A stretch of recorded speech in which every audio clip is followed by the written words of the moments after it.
ಇತ್ತೀಚಿನ ಸಂಚಿಕೆಗಳನ್ನು ಜಾಹೀರಾತಿನ ಕಿರಿಕಿರಿ ಇಲ್ಲದೆ ನೋಡಿ.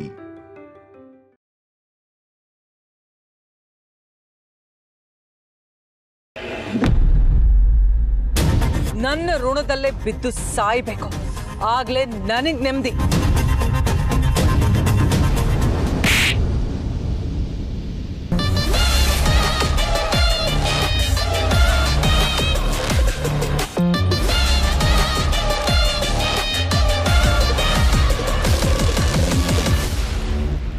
ನನ್ನ ಮೇಲೆ ಕೈ ಮಾಡ್ತೀಯ,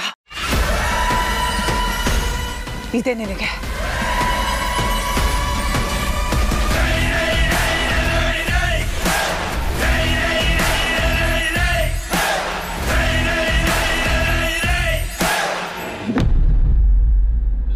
ಏನ್ ಹೇಳ್ತಿದ್ಯಪ್ಪ ಆದಿತ್ಯ? ಈ ತಾಯ್ತದಲ್ಲಿ ಕ್ಯಾಮ್ರಾ ಇದೆಯಾ? ಹೌದು, ನೋಡಿ.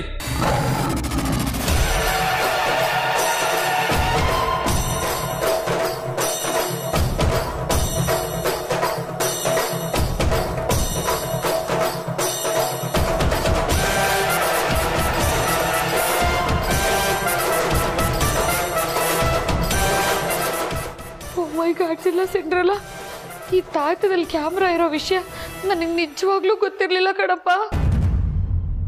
ನಿಜ ಹೇಳಿ ಚಿಕ್ಕಮ್ಮ, ಯಾರು ಇದನ್ನು ಕೊಟ್ಟಿದ್ದು? ರಸ್ತಾನಂದ ಸ್ವಾಮೀಜಿ. ರಸ್ತಾನಂದ ಸ್ವಾಮೀಜಿನ? ಯಾರದು?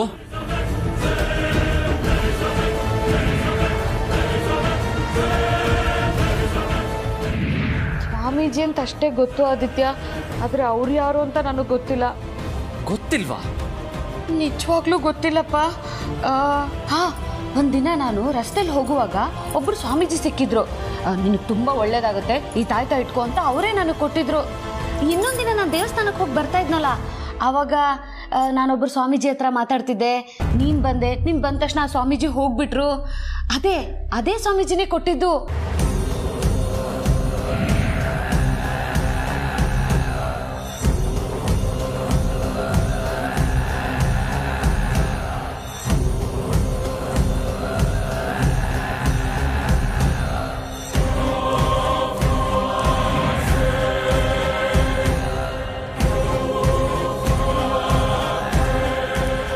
ಚಿಕ್ಕಮ್ಮ, ನಿಮ್ಗೊಂದು ಸ್ವಲ್ಪನೂ ಬುದ್ಧಿ ಬೇಡವಾ?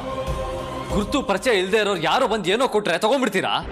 ಅದು ಹಾಗಲ್ಲ ಆದಿತ್ಯ, ನಿನ್ಗೆ ಒಳ್ಳೇದಾಗುತ್ತೆ, ನಿನ್ನ ಕಷ್ಟಗಳೆಲ್ಲ ಪರಿಹಾರ ಆಗುತ್ತೆ ಅಂತ ಅದನ್ನ ಅವರೇ ನನಗೆ ಕೊಟ್ಟರು. ಚಿಕ್ಕಮ್ಮ, ತಾಯ್ತ ಹಾಕೊಳ್ಳೋದ್ರಿಂದ ಕಷ್ಟ ಪರಿಹಾರ ಆಗುತ್ತೆ ಅನ್ನೋದಾಗಿದ್ರೆ ತಾಯ್ತಕ್ಕೆ ಚಿನ್ನಕ್ಕಿಂತ ಜಾಸ್ತಿ ಡಿಮ್ಯಾಂಡ್ ಇರ್ತಾ ಇತ್ತು. ನಾವು ಕಷ್ಟಪಟ್ಟು ದುಡಿಬೇಕು, ನಮಗೆ ನಂಬಿಕೆ ಇರಬೇಕು, ಯಾರಿಗೂ ಕೆಟ್ಟದನ್ನು ಬಯಸಬಾರ್ದು. ಅವಾಗಲೇ ನಮ್ಮ ಕಷ್ಟಗಳು ಪರಿಹಾರ ಆಗೋದು. ನಿಜ ಕಣಪ್ಪ ಆದಿತ್ಯ ನೀನು ಹೇಳೋದು. ಇನ್ಮೇಲೆ ಯಾರ ಹತ್ರನಾದ್ರೂ ಏನಾದರೂ ಇಸ್ಕೊಳ್ಳೋವಾಗ 100 ಸರಿ ಯೋಚನೆ ಮಾಡಿ ಚಿಕ್ಕಮ್ಮ. ಸರಿ ಕಣಪ್ಪ, ಇನ್ಮೇಲೆ ಗೊತ್ತಿರೋರ ಹತ್ರ ಮಾತ್ರ ತಾಯ್ತ ಇಸ್ಕೋತೀನಿ. ಏನಂದ್ರಿ? ಸಾರಿನಪ್ಪ, ನಾನು ಇನ್ಮೇಲೆ ಯಾರ ಹತ್ರನೂ ಯಾವ ತಾಯ್ತನೂ ಇಸ್ಕೊಳ್ಳಲ್ಲ. ದಯವಿಟ್ಟು ಈ ವಿಷಯನ ಅಕ್ಕನಿಗೆ ಮಾತ್ರ ಹೇಳಬೇಡಪ್ಪ ಪ್ಲೀಸ್. ಸರಿ ಚಿಕ್ಕಮ್ಮ, ಇನ್ಮೇಲೆ ಯಾವತ್ತೂ ಗುರುತು ಪರಿಚಯ ಇಲ್ದವ್ರ ಹತ್ರ ಏನು ಇಸ್ಕೊಳಕ್ ಹೋಗ್ಬೇಡಿ. ಯಾರಾದ್ರೂ ಏನಾದ್ರೂ ಕೊಡೋಕ್ ಬಂದ್ರೆ ಮೊದಲು ಅದನ್ನ ನನ್ನ ಹತ್ರ ಬಂದು ಹೇಳಿ. ಆಯ್ತು ಕಣಪ್ಪ ಆದಿತ್ಯ, ಮಾಸಂದ್ರದ ಮಾರಮ್ಮನಾಣೆಗೂ ನಿನಗೇ ಮೊದಲು ತಿಳಿಸ್ತೀನಿ, ಸರಿನಾ?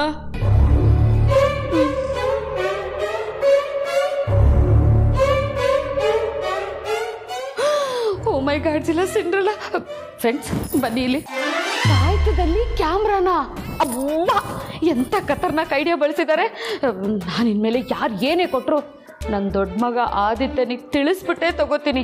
ನೀವು ಅಷ್ಟೇ ಫ್ರೆಂಡ್ಸ್, ಗುರುತು ಪರಿಚಯ ಇಲ್ದಿರೋರು ಯಾರಾದರೂ ಏನಾದರೂ ಕೊಟ್ಟರೆ ದಯವಿಟ್ಟು ತಗೋಬೇಡಿ ಫ್ರೆಂಡ್ಸ್, ಪ್ಲೀಸ್. ಸದ್ಯ ಆವತ್ತು ರಸ್ತಾನಂದ ಸ್ವಾಮೀಜಿ ವೇಷ ಹಾಕಿದ್ದು ಸಾರ್ಥಕ ಆಯ್ತು.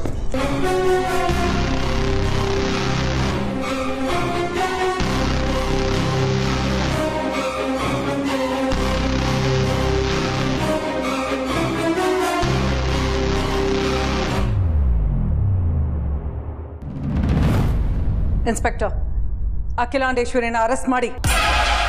ಇನ್ನೇನು ಮೇಡಮ್, ನೀವೇ ಬೇಲ್ ಕೊಟ್ಟು ಬಿಡಿಸ್ಬಿಟ್ಟು ಮತ್ತೆ ಅರೆಸ್ಟ್ ಮಾಡಿ ಅಂತ ಇದ್ದೀರಲ್ಲ? ಹೌದು, ಬೇಲ್ ಕೊಟ್ಟೆ. ಆ ಒಳ್ಳೆತನಕ್ಕೆ ಅವಳು ನನ್ನ ಮೇಲೆ ಕೈ ಮಾಡಿದಾಳೆ. ಏನು, ಅಖಿಲಾಂಡೇಶ್ವರಿ ಮೇಡಮು ನಿಮ್ಮ ಮೇಲೆ ಕೈ ಮಾಡಿದ್ರ? ಹೌದು ಇನ್ಸ್ಪೆಕ್ಟರ್.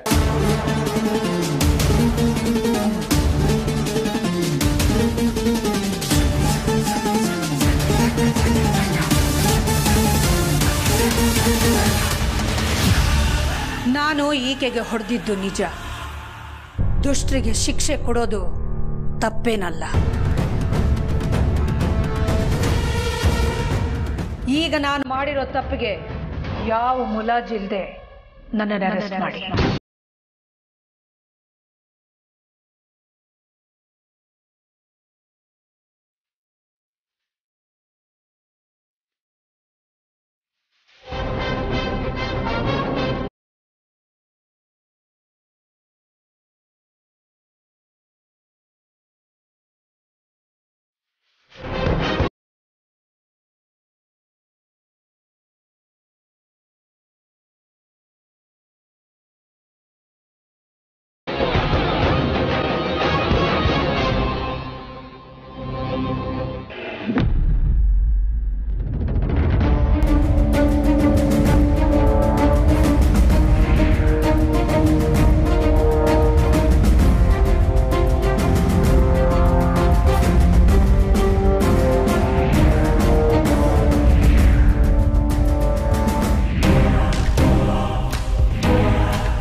ಯಜಮಾನ್ರೆ, ತಾಯ್ತಾ ಇಟ್ಕೊಂಡು ಏನು ಮಾಡ್ತಾ ಇದ್ದೀರಾ?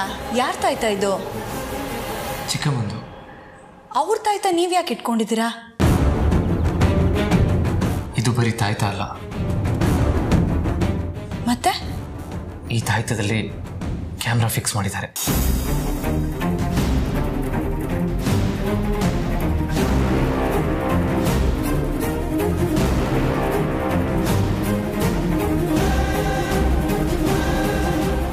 ಏನು ಹೇಳ್ತಾ ಇದ್ದೀರಾ ಯಜಮಾನ್ರೆ? ಹೌದು, ಅವತ್ತೊಂದಿನ ದಾಮಿನಿ ಚಿಕ್ಕಮ್ಮ ದಾರಿಲಿದ್ದಾಗ ಯಾರೋ ಸಾಧು ವೇಷ ತೊಟ್ಟಿರೋ ವ್ಯಕ್ತಿ ಬಂದು ಚಿಕ್ಕಮ್ಮಂಗೆ ಇದನ್ನು ಕೊಟ್ಟು ಇದನ್ನು ತೊಟ್ಕೊಂಡ್ರೆ ನಿಮ್ಗೆ ಒಳ್ಳೇದಾಗುತ್ತೆ ಅಂತ ಹೇಳಿದ್ದಾರೆ. ಆದರೆ ಆಗ ದಾಮಿನಿ ಚಿಕ್ಕಮ್ಮಂಗೆ ಇದರಲ್ಲಿ ಕ್ಯಾಮ್ರಾ ಇರೋದು ಗೊತ್ತಾಗಿಲ್ಲ. ಇವತ್ತು ಇದು ಕೆಳಗೆ ಬಿತ್ತು, ಅವಾಗ ನಾನು ನೋಡಿದೆ, ಹಾಗಾಗಿ ಗೊತ್ತಾಯಿತು. ಹಾಗಾದ್ರೆ ಈ ವಿಷಯ ದಾಮಿನಿ ಮೇಡಮ್ಗೆ ಗೊತ್ತಿರಲಿಲ್ವಾ? ಗೊತ್ತಿರಲಿಲ್ಲ. ಆದರೆ ಈ ವಿಷಯ ನಿಮ್ಮ ತಮ್ಮಂಗೆ ಚೆನ್ನಾಗಿ ಗೊತ್ತಿರಲೇಬೇಕು. ಯಾಕೆ ಅಂದರೆ ದಾಮಿನಿ ಮೇಡಮ್ ಮೂಲಕ ಈ ಮನೇಲಿ ನಡೀತಿರೋ ಎಲ್ಲ ವಿಷಯಗಳನ್ನೂ ತಿಳ್ಕೊತಿದ್ದಾರೆ ಅನ್ನೋ ಭಯ ನಿಮ್ಮ ತಮ್ಮನ ಮನಸ್ಸಲ್ಲಿ ಕಾಡ್ತಾ ಇತ್ತು. ಈಗ ಈ ತಾಯ್ತ ದಾಮಿನಿ ಮೇಡಮ್ ಹತ್ರ ಇಲ್ಲ, ನಿಮ್ಮ ಹತ್ರ ಇದೆ. ಈ ವಿಷಯ ಏನಾದರೂ ನಿಮ್ಮ ತಮ್ಮಂಗೆ ಗೊತ್ತಾದರೆ ಖಂಡಿತ ಅವ್ರ ಮನಸ್ಸಲ್ಲಿರೋದನ್ನು ಹೇಳೇ ಹೇಳ್ತಾರೆ. ಬನ್ನಿ ಯಜಮಾನ್ರೆ, ಹೋಗೋಣ. ಬೇಡ ಪಾರು, ನಾವು ಹಾಗೆ ಮಾಡಿದ್ರೆ ಅದು ದುಡುಕಿನ ನಿರ್ಧಾರ ಆಗುತ್ತೆ. ಅದು ಹೇಗೆ ಯಜಮಾನ್ರೆ? ಯಾಕೆ ಅಂದರೆ ಈ ಕ್ಯಾಮ್ರಾ ಪ್ರೀತುನ ವಾಚ್ ಮಾಡ್ತಾ ಇತ್ತು ಅಷ್ಟೆ. ಆದರೆ ಅವನ ಶತ್ರುಗಳು ಈ ವಿಷಯನ ಪ್ರೀತು ನಮ್ಮ ಹತ್ರ ಹೇಳ್ದೇ ಇರೋ ಥರ ಕಟ್ಟಾಕಿದ್ರು. ಯಾಕೆ ಹಾಗೆ ಮಾಡಿರ್ಬೋದು? ಪ್ರೀತು ನಮ್ಮಿಂದ ಈ ವಿಷಯ ಮುಚ್ಚಾಡೋದಕ್ಕೆ ಏನೋ ಒಂದು ಕಾರಣ ಇದೆ. ಅದು ಏನಿರಬಹುದು? ಅವ್ರ ಪ್ರೀತುನ ಯಾವ ಕಾರಣ ಇಟ್ಕೊಂಡು ಬ್ಲ್ಯಾಕ್ ಮೇಲ್ ಮಾಡ್ತಾ ಇದ್ದಾರೆ ಅನ್ನೋದು ಮೊದಲು ನಮಗೆ ಗೊತ್ತಾಗಬೇಕು. ಅದನ್ನು ಪತ್ತೆ ಮಾಡೋವರೆಗೂ ಈ ವಿಷಯ ಮನೇಲಿ ಯಾರಿಗೂ ಗೊತ್ತಾಗೋದು ಬೇಡ ಪಾರು. ಈ ಮಾತನ್ನು ಯಾಕೆ ಹೇಳ್ತಾ ಇದ್ದೀನಿ ಅಂದರೆ, ಇವಾಗ ಪ್ರೀತಿಗೆ ಇಲ್ಲಿ ಕ್ಯಾಮ್ರಾ ಇಲ್ಲ ಅಂತ ಗೊತ್ತಾದರೆ ಅವನು ರಿಲ್ಯಾಕ್ಸ್ ಆಗಿಬಿಡ್ತಾನೆ. ಅವನು ಶತ್ರುಗಳ ವಿರುದ್ಧ ತಗೊಳ್ಳೋ ಯಾವ ನಿರ್ಧಾರನೂ ನಮಗೆ ಗೊತ್ತಾಗಲ್ಲ. ಅವನೇನಾದರೂ ದುಡುಕಿ ಹೆಚ್ಚು ಕಮ್ಮಿ ಆದರೆ ಅವನ ಜೀವನನೇ ಹಾಳಾಗೋದು. ಅದಕ್ಕೆ ಪ್ರೀತು ಹಿಂದೆ ಅಡಗಿರೋ ಶತ್ರುಗಳು ಯಾರು, ಅವ್ರ ಉದ್ದೇಶ ಏನು ಅನ್ನೋದನ್ನ ಮೊದಲು ತಿಳ್ಕೊತೀನಿ. ನಿಮ್ಗೆ ಹೇಗೆ ಅನ್ಸುತ್ತೋ ಹಾಗೆ ಮಾಡಿ ಯಜಮಾನ್ರೆ. ಆದರೆ ನೀವಿಡೋ ಪ್ರತಿ ಹೆಜ್ಜೆನೂ ಹುಷಾರಾಗಿಡಿ. ಈಗಾಗಲೇ ನೆಮ್ಮದಿ ಕಳ್ಕೊಂಡಿರೋ ನಿಮ್ಮ ತಮ್ಮನ ಜೀವನ ಸರಿ ಹೋಗಬೇಕು ಅಷ್ಟೆ.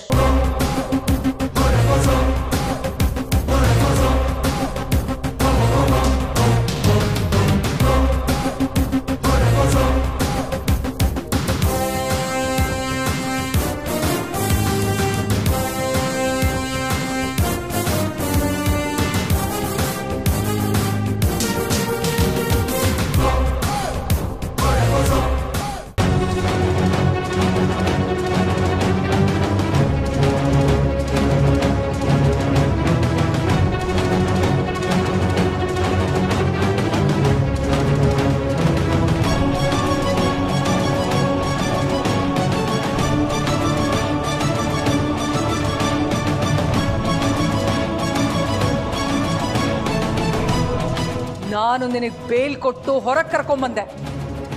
ನೀನು ನನ್ನನ್ನು ನೋಡಿ ಕೈ ಮುಗಿಯೋದ್ ಬಿಟ್ಟು ನನ್ನ ಮೇಲೆ ಕೈ ಮಾಡ್ತೀಯ. ಬಿದ್ದಿರು ಇಲ್ಲ. ನೀನು ಕೊಡೋ ಭಿಕ್ಷೆ ನನಗೆ ಬೇಕಾಗಿಲ್ಲ. ಅದಕ್ಕೆ ನಾನಾಗೆ ಒಳಗೆ ಬಂದಿದ್ದು. ನಾನು ನಿನಗೆ ಬಾರಿಸಿದ್ದು ನೀನು ಕೆಟ್ಟದಾಗಿ ಮಾತಾಡಿದ್ದಕ್ಕೆ. ನಿನ್ನಂಥ ಕೆಟ್ಟ ಹೆಂಗಸು ಕೊಟ್ಟಿರೋ ಜಾಮೀನನ್ನು ತಗೊಂಡು ಹೊರಗೆ ಬಂದು ಜನಗಳ ಮಧ್ಯ ಆರಾಮವಾಗಿ ಬದುಕೋದಕ್ಕಿಂತ 4 ಕಂಬಿಗಳ ಮಧ್ಯ ಏಕಾಂಗಿಯಾಗಿರೋದು ಎಷ್ಟೋ ಮೇಲು. ಇನ್ನೂ ನಿನ್ನ ಸೊಕ್ಕು ಕಮ್ಮಿ ಆಗಿಲ್ಲ ಅಲ್ಲ? ಇದು ಸೊಕ್ಕಲ್ಲ ಅರುಂಧತಿ, ಸ್ವಾಭಿಮಾನ.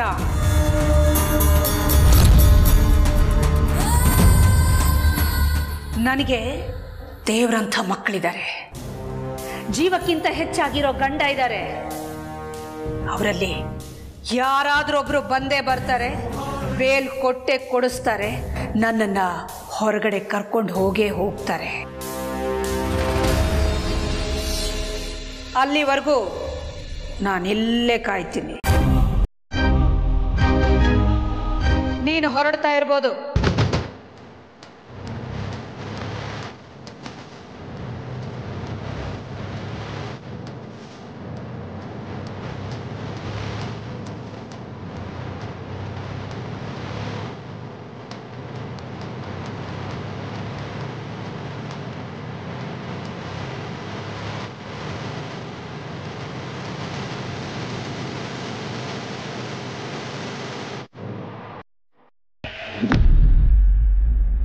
ಏನ್ ಹೇಳ್ತಾ ಇದ್ದೀರಾ? ಯಾವಾಗ? ಹೌದಾ? ಸರಿ. ಏನಾಯ್ತಾ ಆದಿತ್ಯ? ಅಪ್ಪ, ಅರುಂಧತಿ ಸ್ಟೇಷನ್ಗೆ ಹೋಗಿದ್ಲಂತೆ.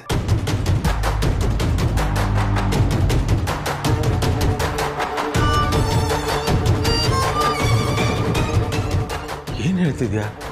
ಅವಳು ಯಾಕೆ ಹೋಗಿದ್ಲಂತ? ಅಮ್ಮನಿಗೆ ಬೇಲ್ ಕೊಟ್ಟು ರಿಲೀಸ್ ಮಾಡಿಸೋದಕ್ಕೆ.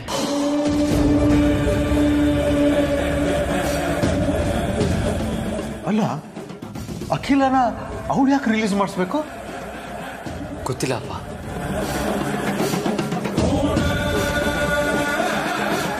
ಪ್ರೀತು ಕಂಪ್ಲೇಂಟ್ ಕೊಟ್ಟಿರೋದ್ರ ಹಿಂದೆ ಅವಳ ಕೈವಾಡ ಏನಾದರೂ ಇದೆಯಾ?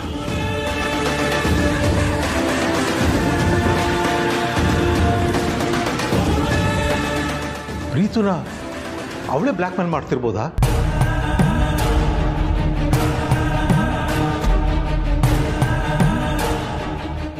ಇಲ್ಲ ಅನ್ಸುತ್ತೆ ಅಪ್ಪ. ಪ್ರೀತು ಹಿಂದೆ ಹೆಂಗ್ಸಿದ್ದಿದ್ರೆ ಅಮ್ಮ ಅರೆಸ್ಟ್ ಆಗಿದ್ದನ್ನ ಎಂಜಾಯ್ ಮಾಡ್ತಾ ಇದ್ಲು. ಅಮ್ಮಂಗೆ ಬೇಲ್ ಕೊಡ್ಸೋದಕ್ಕೆ ಸ್ಟೇಷನ್ಗೆ ಯಾಕೆ ಹೋಗ್ತಾ ಇದ್ಲು? ಅದು ಕರೆಕ್ಟೇ. ಆದರೆ ಅರುಂಧತಿ ಬೇಲ್ ಕೊಡ್ಸಿದ್ರೆ ಅಖಿಲ ಅದಕ್ಕೆ ಒಪ್ತಾಳ?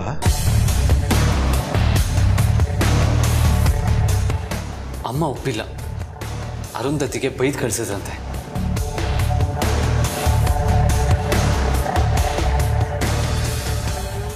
ಅರುಂಧತಿ ಮನಸ್ಸಲ್ಲಿ ಏನಿದೆ? ನಮ್ಗೆ ಯಾಕೆ ಲಾಯರ್ ಸಿಗ್ತಾ ಇಲ್ಲ? ಆದರೆ ಅವಳಿಗೆ ಮಾತ್ರ ಲಾಯರ್ ಸಿಕ್ಕಿ ಬೇಲ್ ಕೊಡಿಸ್ತಾಳಂದ್ರೆ ಏನರ್ಥ? ಅಲ್ಲದೆ ನಮಗೆ ಲಾಯರ್ ಸಿಗದೆ ಇರೋದಕ್ಕೆ ಅವರೇ ಏನಾದರೂ ಕಾರಣ ಆಗಿರ್ಬೋದಾ?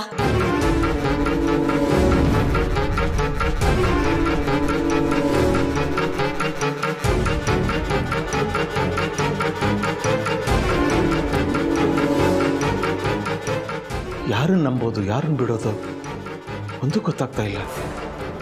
ಅರುಂಧತಿ ಅಖಿಲನ ಬೇಲ್ ಮೇಲೆ ಬಿಡಿಸಿ ನಮ್ಮ ದೃಷ್ಟಿಯಲ್ಲಿ ಒಳ್ಳೆಯವಳಾಗಬೇಕು ಅಂತಿದ್ದಾಳ, ಅಥವಾ ಅಖಿಲ ಅರೆಸ್ಟ್ ಆಗೋದಕ್ಕೆ ಅವಳೇ ಕಾರಣನಾ? ಯಾವುದು ನಿಜ, ಯಾವುದು ಸುಳ್ಳು? ಎಲ್ಲ ನಿಗೂಢವಾಗಿದೆ, ಒಂದು ಗೊತ್ತಾಗ್ತಾ ಇಲ್ಲ.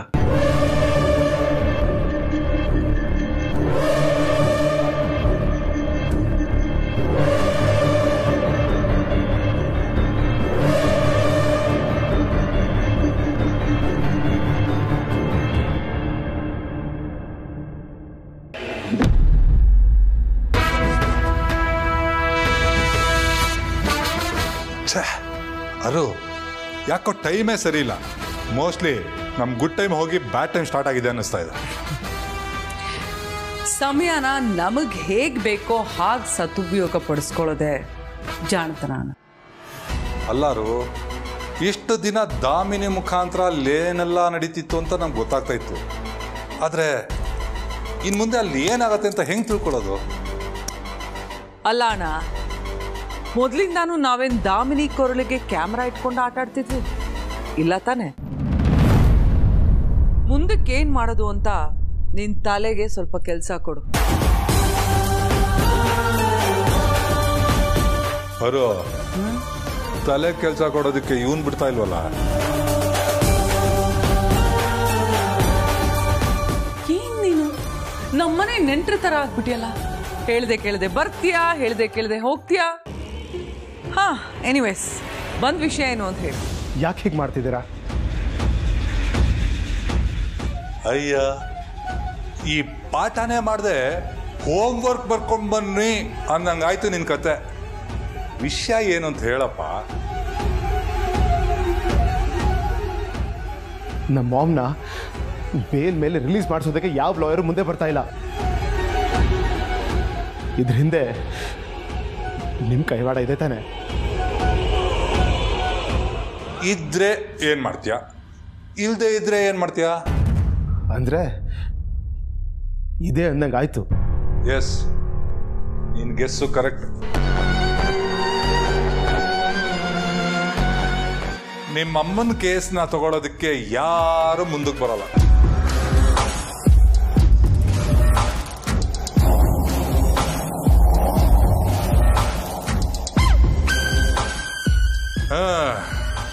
ನಿಮ್ಮಮ್ಮ ಸ್ಟೇಷನ್ನಿಂದ ಜೈಲಿಗೆ ಶಿಫ್ಟ್ ಆಗೋ ದಿನ ದೂರ ಇಲ್ಲ ಮರಿ.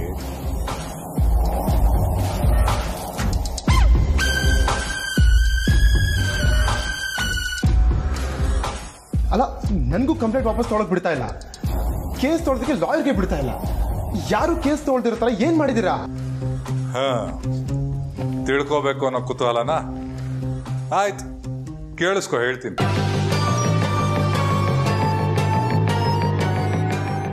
ನಿಮ್ಮ ಫ್ಯಾಮಿಲಿಗೆ ಕ್ಲೋಸ್ ಆಗಿರೋ ಲಾಯರ್ ವಿಜಯ್ ಕುಮಾರ್ ಅವ್ರ ಮಗಳನ್ನ ಕಿಡ್ನಾಪ್ ಮಾಡಿಸಿದ್ದೀನಿ.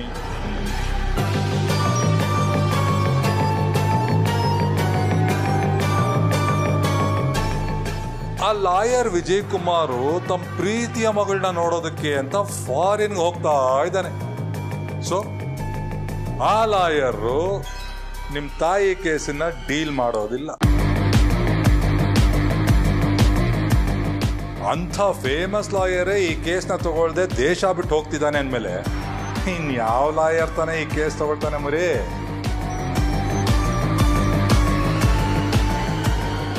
ಈಗಲೂ ಬೇಕಾದ್ರೆ ಮನ್ಸು ಮಾಡಿದ್ರೆ ನಾವು ನಿಮ್ಮ ಅದೇ ಲಾಯರ್ ವಿಜಯ್ ಕುಮಾರ್ ಮುಖಾಂತರ ನಿಮ್ಮ ತಾಯಿಗೆ ಬೇಲ್ ಕೊಡಿಸ್ಬೋದು. ನೋಡ, ಪ್ಲೀಸ್ ಪ್ಲೀಸ್, ಹೇಗಾದ್ರೂ ಮಾಡಿ ಈ ಕೇಸ್ ತಗೊಳ್ಳೋ ಥರ ಮಾಡಿ. ಮಾಮ್ನ ಸ್ಟೇಷನಲ್ಲಿ ನೋಡೋಕ್ಕಾಗ್ತಾ ಇಲ್ಲ. ಹೇಗಾದ್ರೂ ಮಾಡಿ ಅವ್ರನ್ನ ರಿಲೀಸ್ ಮಾಡಿಸಿ. ನಾನು ಏನು ಬೇಕಾದ್ರೂ ಮಾಡೋಕ್ಕೆ ರೆಡಿದ್ದೀನಿ. ನಿಮ್ಮ ಕೈ ಮುಗಿತೀನಿ, ಬೇಕಾದ್ರೆ ಕಾಲ್ಗೂ ಬೀಳ್ತೀನಿ, ಏನು ಬೇಕಾದ್ರೂ ಮಾಡ್ತೀನಿ. ಪ್ಲೀಸ್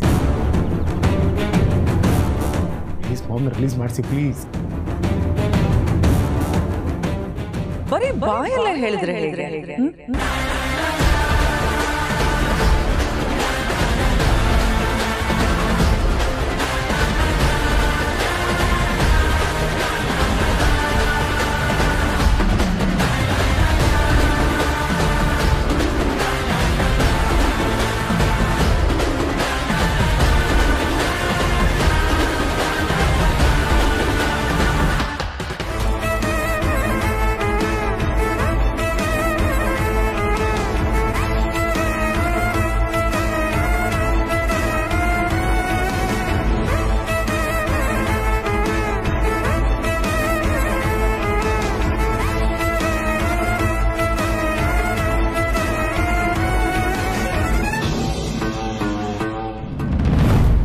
ನಮಗೆ ಮಾತ್ರ ಯಾಕೆ ಲಾಯರ್ ಸಿಗ್ತಾ ಇಲ್ಲ? ಪಾಪ ಅಖಿಲ ಸ್ಟೇಷನಲ್ಲಿ ಅದು ಹ್ಯಾಕ್ ಕಾಲ ಕಳೀತಿದ್ದಾಳೋ ಏನೋ. ಮಹಾರಾಣಿ ಥರ ಇದ್ದವಳು, ಆದರೆ ಇವತ್ತು ನ್ಯೂಸಲ್ಲಿ ಬೇರೆ ಅಮ್ಮನ್ನ ಅಪರಾಧಿ ಅನ್ನೋ ಥರ ತೋರಿಸ್ತಾ ಇದ್ದಾರೆ. ಅಮ್ಮಂಗೆ ಏನಾದರೂ ಈ ವಿಷಯ ಗೊತ್ತಾದರೆ ಅವ್ರಿಗೆ ಎಷ್ಟು ನೊಂದ್ಕೊಳ್ತಾರೋ ಏನೋ. ಅರಸನಕೋಟೆ ಅಖಿಲಾಂಡೇಶ್ವರಿ ಅಂದರೆ ಬರೀ ಒಂದು ಹೆಸರಲ್ಲ, ಅದನ್ನು ಒಂದು ಬ್ರ್ಯಾಂಡ್ ಅಂದ್ಕೊಂಡಿದ್ವಿ. ಆದರೆ ಇವತ್ತು ಅದೇ ಅಖಿಲಾಂಡೇಶ್ವರಿ ಅರೆಸ್ಟ್ ಆಗಿದ್ದಾಳೆ. ನಮಗೆ ಯಾವ ಲಾಯರು ಸಿಗ್ತಾ ಇಲ್ಲ.